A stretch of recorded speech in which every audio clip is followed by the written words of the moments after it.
dilihat dalam beberapa contoh konkret.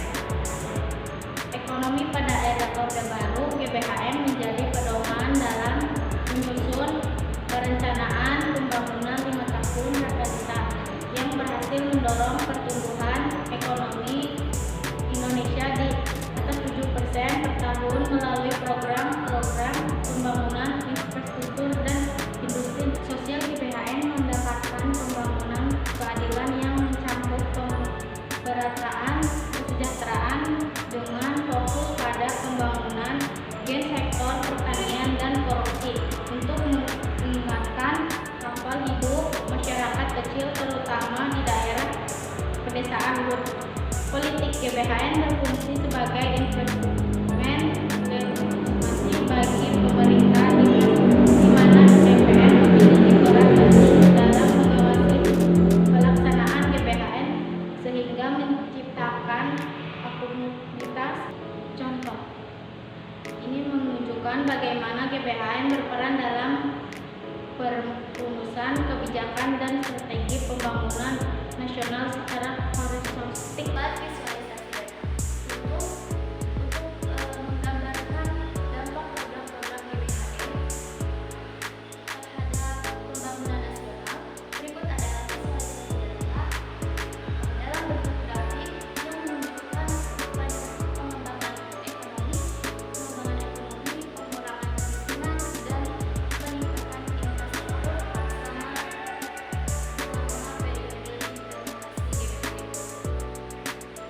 Berikut adalah grafik pertumbuhan ekonomi dan indikator pembangunan.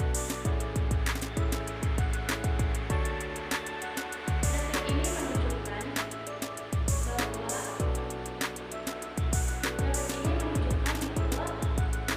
program-program yang dirumuskan dalam GBHN berkontribusi terhadap pembangunan nasional Indonesia. GBHN saat ini dan masa depan. Representasi garis-garis besar haluan negara GBHN dalam konteks saat ini dan masa depan terletak pada kemampuannya untuk memberikan arah yang jelas bagi pembangunan nasional. Saat ini banyak pihak termasuk partai politik dan akademis mengusulkan kembali GBHN untuk memastikan kesinambungan dan integrasi dalam pemecahan pembangunan yang seringkali terputus akibat pergantian pemerintah.